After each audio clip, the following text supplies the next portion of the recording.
जय श्री कृष्णा। राधे राधे। आज आप लोग सुनेंगे एकादशी व्रत की कथा। युधिष्ठिर कहने लगे कि हे भगवान, हे पुंडरीकाक्ष, मैंने सावन शुक्ल पक्ष की एकादशी अर्थात पुत्रदा एकादशी का सविस्तार वर्णन सुना। अब आप कृपया करके मुझे भाद्रपद माह के कृष्ण पक्ष की एकादशी के विषय में भी बताइए। इस एकादशी का क्या नाम है तथा इसके व्रत का क्या विधान है? इसका व्रत करने से किस फल की प्राप्ति होती है? भगवान श्री कृष्ण ने कहा, हे युधिष्ठिर, भाद्रपद माह के कृष्ण पक्ष की एकादशी को अजा एकादशी कहते हैं। इसका व्रत करने से सभी पाप नष्ट हो जाते हैं। इस लोक और परलोक में मदद करने वाली इस एकादशी व्रत के समान संसार में दूसरा कोई व्रत नहीं है। इस एकादशी से संबंधित जो कथा प्रचलित है उसे मैं तुम्हें सुनाता हूँ। श्रद्धापूर्वक श्रवण करो। बहुत समय पहले एक दानी और सत्यवादी राजा हरिश्चंद्र हुए। राजा हरिश्चंद्र इतने प्रसिद्ध सत्यवादी और धर्मात्मा थे कि उनकी कृति से देवताओं के राजा इंद्र को भी ईर्ष्या होने लगी। इंद्र ने महर्षि विश्वामित्र को हरिश्चंद्र की परीक्षा लेने के लिए उस्काया। इंद्र के कहने से महर्षि विश्वामित्र जी ने राजा हरिश्चंद्र को योग बल से ऐसा सपना दिखलाया कि राजा सपने में ऋषि को सब राज्य दान कर रहे हैं। दूसरे दिन महर्षि विश्वामित्र अयोध्या आए और अपना राज्य मांगने लगे। सपने में किए दान को भी राजा ने स्वीकार कर लिया और विश्वामित्र जी को सारा राज्य दे दिया। अयोध्या से जब राजा हरिश्चंद्र जब चलने लगे तब विश्वामित्र जी ने कहा, जब तप दान आदि बिना दक्षिणा दिए सफल नहीं होते। राजपाट तुम पहले ही सौंप चुके हो, तो अब दक्षिणा कैसे दोगे? तो हरिश्चंद्र ने महर्षि विश्वामित्र से दक्षिणा देने के लिए 1 महीने का समय लेकर वे काशी आए। काशी में उन्होंने अपने पत्नी रानी सभ्या को एक ब्राह्मण के हाथ बेच दिया। राजकुमार रोहित छोटा बालक था। प्रार्थना करने पर ब्राह्मण ने उसे अपनी माता के साथ रहने की आज्ञा दी। स्वयं अपने को राजा हरिश्चंद्र ने एक चंडाल के हाथ बेच दिया और इस प्रकार ऋषि विश्वामित्र को 1000 मोहरे दक्षिणा में दी। महारानी सभ्या अब ब्राह्मण के घर में दासी का काम करने लगी। चंडाल के सेवक होकर राजा हरिश्चंद्र शमशान घाट की चौकीदारी करने लगे। हरिश्चंद्र शमशान के मृतकों के परिजनों से दाह संस्कार के बदले कर वसूली करने के काम को करता था। कई बार उनके सामने धर्म संकट की स्थिति भी बनी, लेकिन वे सत्य और कर्तव्य के मार्ग से विचलित नहीं हुए। एक दिन शमशान भूमि की तरफ गौतम ऋषि आ गए। राजा ने ऋषि को प्रणाम किया। गौतम ऋषि ने कहा कि किसी पूर्व जन्म के पाप के कारण आपकी यह दशा हुई है। यदि तुम भाद्रपद कृष्ण पक्ष की एकादशी का व्रत करो और आजा एकादशी व्रत कथा सुनो तो तुम्हारा इस हालत से उद्धार हो जाएगा। राजा ने ऋषि की बात मानकर आजा एकादशी का व्रत करने लगे। एक दिन राजकुमार रोहित ब्राह्मण की पूजा के लिए फूल चुन रहा था कि उसे सांप ने काट लिया। सांप का विष झटपट फैल गया और रोहित मरकर भूमि पर गिर पड़ा। उसकी माता महारानी सौम्या को ना कोई धीरज बांधने वाला था और ना उनके पुत्र की देह शमशान पहुंचाने वाला था। वह रोती बिलखती पुत्र के शव को लेकर शमशान में पहुंची तो पुत्र की लाश को देखकर हरिश्चंद्र का कलेजा भी भर आया। सारा वृतांत सुनकर हरिश्चंद्र ने कहा, कि मैं अपने कर्तव्य में बंधा हुआ हूँ। जो भी यहाँ दाह संस्कार के लिए आता है उसे कर के रूप में कुछ न कुछ देना पड़ता है। रानी पास कर देने के लिए कुछ नहीं था। राजा हरिश्चंद्र को बड़ा दुख हुआ, किंतु वे अपने धर्म पर स्थिर बने रहे। अपने हालातों पर दोनों भगवान से प्रार्थना कर रहे थे। जब हरिश्चंद्र ने दाह संस्कार नहीं करने दिया तो रानी ने अपनी आधी साड़ी चीर कर हरिश्चंद्र को कर के रूप में दे दी। उधर प्रभु भी यह सब कुछ देख रहे थे, तो हरिश्चंद्र की कर्तव्य परायणता को देखकर वहाँ भगवान नारायण, इंद्र, धर्मराज आदि देवता और महर्षि विश्वामित्र प्रकट हो गए। उन्होंने उनके पुत्र को जीवित कर दिया और फिर से हरिश्चंद्र को राजपाट भी लौटा दिया।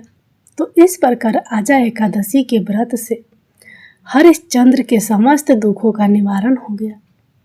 सत्य के प्रभाव से राजा हरिश्चंद्र महारानी सभ्या के साथ भगवान के धाम में चले गए। महर्षि विश्वामित्र ने राजकुमार रोहित को अयोध्या का राजा बना दिया। हे राजन, यह सब आजा एकादशी के प्रभाव से ही हुआ।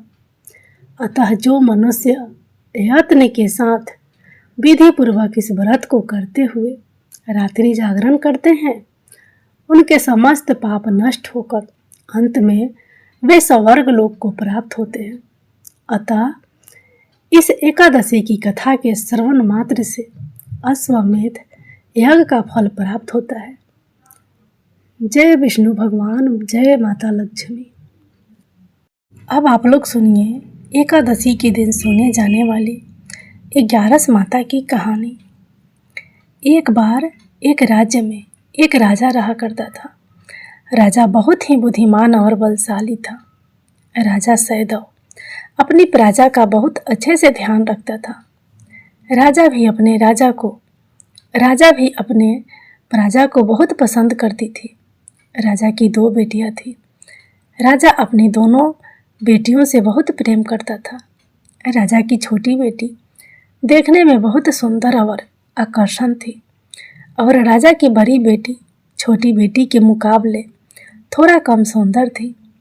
राजा की छोटी बेटी 11 माता की पूजा करती थी और सभी लोग राजा की छोटी बेटी से बहुत प्रेम करते थे और बहुत प्रशंसा किया करते थे। राजा भी अपनी छोटी बेटी को बड़ी बेटी से छोटी बेटी को अधिक प्रेम करता था, जिस कारण राजा की बड़ी बेटी को अपनी छोटी बहन से बहुत नफरत होने लगी। राजा की दोनों बेटियां जब बड़ी हो गई तब एक पड़ोस राज्य में रहने वाला राजकुमार राजा की बड़ी बेटी के लिए रिश्ता लेकर आया। लेकिन जैसे ही उस राजकुमार की नज़र राजा की छोटी बेटी पर पड़ी तो वह राजकुमार राजा की छोटी बेटी पर आकर्षण हो गया और उससे पहले नज़र में प्रेम कर बैठा। उस राजकुमार ने राजा की बड़ी बेटी के साथ विवाह करने से मना कर दिया और उसने राजा से कहा कि मैं आपकी छोटी बेटी से विवाह करना चाहता हूँ। जिसके बाद राजा की बड़ी बेटी यह देखकर अपनी छोटी बहन से बहुत क्रोधित हो गई और राजा की बड़ी बेटी ने अपनी छोटी बहन को अपना सबसे बड़ा दुश्मन मान लिया। राजा की बड़ी बेटी ने अपनी छोटी बहन से बदला लेने का निर्णय लिया, जिसके लिए उसने अपनी छोटी बहन को जान से मारने का प्लान बनाया। राजा की बड़ी बेटी ने अपनी छोटी बहन को मारने के लिए सबसे पहले एक लड्डू में जहर मिलाकर अपनी छोटी बहन को दे दिया और उसको लड्डू खाने के लिए कहा। लेकिन लड्डू खाने के बाद भी छोटी बहन को कुछ नहीं हुआ। बड़ी बहन यह देखकर बहुत आश्चर्यचकित हो गई, लेकिन बड़ी बहन ने हार नहीं मानी और उसने जब रात में छोटी बहन अपने कमरे में सो रही थी तब एक मटके में सांप रखकर उसके कमरे में छोड़ दिया, लेकिन सांप भी छोटी बहन का कुछ नहीं कर पाया। जिसके बाद बड़ी बहन ने अपनी छोटी बहन से कहा कि चलो हम लोग कुएं से पानी भर कर लाते हैं, जिसके लिए वह अपनी छोटी बहन को पानी भरने के बहाने कुएं के पास ले गई और उसने अपनी छोटी बहन को कुएं में धक्का दे दिया।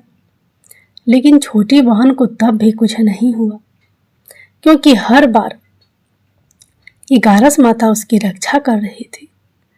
और उधर बड़ी बहन अपने सारे प्रयासों के बाद असफल हो रही थी, जिससे वह बहुत क्रोधित होती जा रही थी। फिर भी उसने अपनी छोटी बहन के पास जाकर उससे खुद ही पूछा कि मेरी छोटी बहन, तुमको पता है भगवान ने सबकी मृत्यु एक निश्चित समय पर लिखी हुई है, और कैसे तुम्हारी मृत्यु होगी क्या यह तुम जानती हो?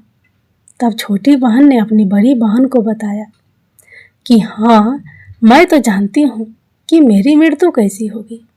छोटी बहन से यह सुनकर बड़ी बहन मन ही मन बहुत प्रसन्न होने लगी और उसने अपनी छोटी बहन से कहा कि तुम मुझे अपनी मृत्यु का राज बताओ। छोटी बहन ने अपनी बड़ी बहन से कहा कि मेरी मृत्यु तो एक तोते में है, जो तोते के गले में एक हार है, उससे मेरी मृत्यु होगी। जब तक कोई भी व्यक्ति तोते को मार कर वह हार अपने गले में पहनेगा तो मैं मूर्छित हो जाऊंगी, और जैसे ही उस हार को अपने गले से उतारेगा तो मैं वापस से जीवित हो जाऊंगी। अपनी छोटी बहन की मृत्यु का राज जानकर बड़ी बहन बहुत खुश हो गई और उसने अपनी छोटी बहन को मारने के लिए उसके पालतू तोते को ढूंढना शुरू कर दिया। और छोटी बहन को इस बात का अभ्यास हो गया था कि कोई उसकी जान लेना चाहता है, जिसके लिए वह अपने पिताजी के पास गई और उनसे अपने पिताजी से कहा कि पिताजी, मेरी मृत्यु के बाद आप मुझे जलाइएगा मत, बल्कि आप मुझे अपनी पुरानी वाली हवेली में एक पलंग में लिटा कर छोड़ दीजिएगा। अपनी छोटी लड़की की यह बात सुनकर राजा बहुत आश्चर्यचकित हो गए। राजा ने अपनी छोटी बेटी से पूछा, बेटी, तुम यह क्या कह रही हो? तब राजा की छोटी बेटी ने बताया, पिताजी, समय किसी के लिए नहीं रुका है, कब क्या हो जाए किसी को कुछ पता नहीं है। और फिर राजा ने अपनी छोटी बेटी से कहा कि तुम ऐसी बातें क्यों कर रही हो?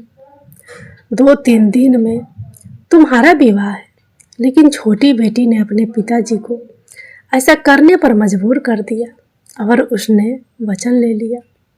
राजा ने भी अपनी छोटी बेटी की बात स्वीकार कर ली और 2-3 दिनों के बाद जब शादी का समय आया तब राजकुमार बारात लेकर राजा के घर आया और राजकुमार और राजा की छोटी बेटी का विवाह शुरू हो गया।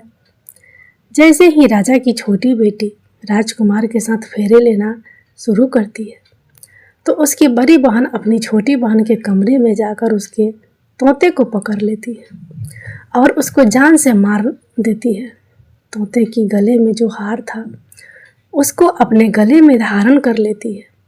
जैसे ही बड़ी बहन उस हार को अपने गले में धारण करती है तो उधर छोटी बहन 3 ही फेरे ले पाती है और वहीं पर बेहोश होकर गिर जाती है।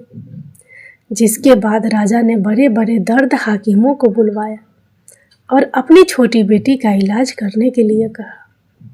राजा की बात सुनकर वैद्य ने छोटी बेटी को जब चेक किया तो राजा को बताया कि आपकी छोटी बेटी ना तो जीवित है और ना ही मरी हुई है। यह मैं ऐसा पहली बार देख रहा हूँ। राजा वैद्य हाकिमों को यह बात बाहर बताने से मना कर दिया और उनको कहा कि अगर तुमने यह बात किसी को बाहर बताई तो हम तुम्हें फांसी दे देंगे। राजा ने अपनी छोटी बेटी को पुराने महल में जाकर एक पलंग में लेटा दिया और वहाँ पर कुछ सैनिक को तैनात कर दिया। वापस अपने महल पर आ गया। राजा की बड़ी बेटी अपने पिताजी के पास आई और कहने लगी कि पिताजी, अगर यह शादी संपन्न नहीं हुई तो आपकी इज्जत का क्या होगा? आप कहे तो मैं आपकी इज्जत बचाने के लिए राजकुमार से शादी करने के लिए तैयार हूँ। जिसके बाद राजा ने अपने बड़ी बेटी की बात मान ली और राजा ने बड़ी बेटी को छोटी बेटी के कपड़े पहनाकर मंडप पर भेज दिया। लेकिन राजकुमार यह जान गया कि यह राजा की छोटी बेटी नहीं है, बल्कि यह राजा की बड़ी बेटी है। लेकिन जब राजकुमार ने शादी करने से मना किया तो सभी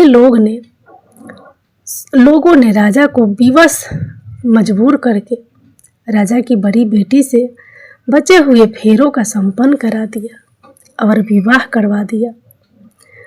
जिसके बाद राजकुमार राजा की बड़ी बेटी को अपने महल में ले गया। राजकुमार राजा की बड़ी बेटी से ना तो बात करता था, ना ही उसको पसंद करता था और ना ही उसके आसपास भटकता था। और राजकुमार ने यह फैसला लिया कि वह अपने प्रेमिका को ढूंढ कर रहेगा, यह जान कर रहेगा कि उसके साथ आखिर हुआ क्या था।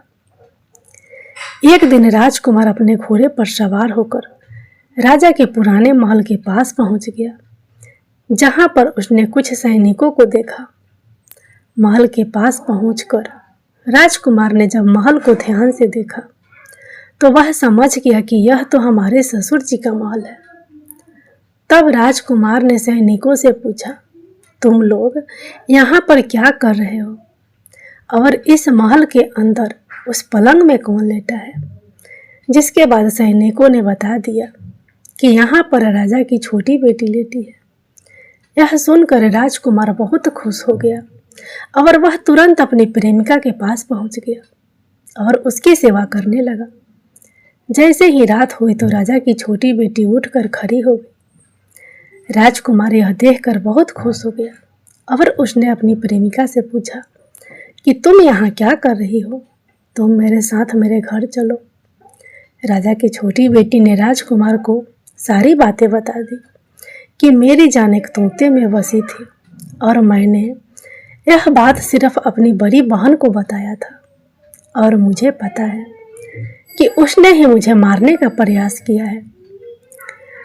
उसके पास एक हार है जिसको वह सुबह पहन लेती है और रात को उतार देती है।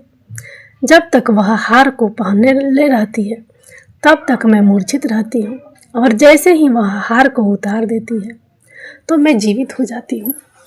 और जब तक मेरी बहन के पास वह हार है तब तक मैं ऐसे ही जीवित और मूर्छित होती रहूँगी। अगर मेरी बहन के पास जो हार है वह मेरे हाथ में लग जाए तो मैं हमेशा के लिए जीवित हो जाऊंगी। राजकुमार यह बात सुनकर राजा की छोटी बेटी के पास रहने का निर्णय ले लिया और उसने अपने बचे हुए सारे फेरे उस पलंग में लेटी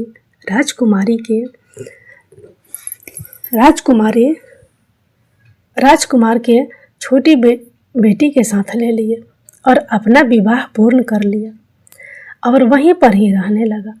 देखते ही देखते कुछ समय के बाद राजा की छोटी बेटी और राजकुमार की पत्नी पेट से हो गई। एक दिन राजकुमार को किसी काम से बाहर जाना पड़ा। तब छोटी बेटी के पेट में बहुत तेजी से दर्द होने लगा। जिसके बाद उसने 11 माता का आह्वान किया। जिसके बाद वहाँ पर 11 माता प्रकट हुई और उन्होंने अपने भक्तों के दर्द को दूर किया और एक पुत्र की प्राप्ति करवाई। और वहीं पर अचानक से राजकुमार भी आ गया।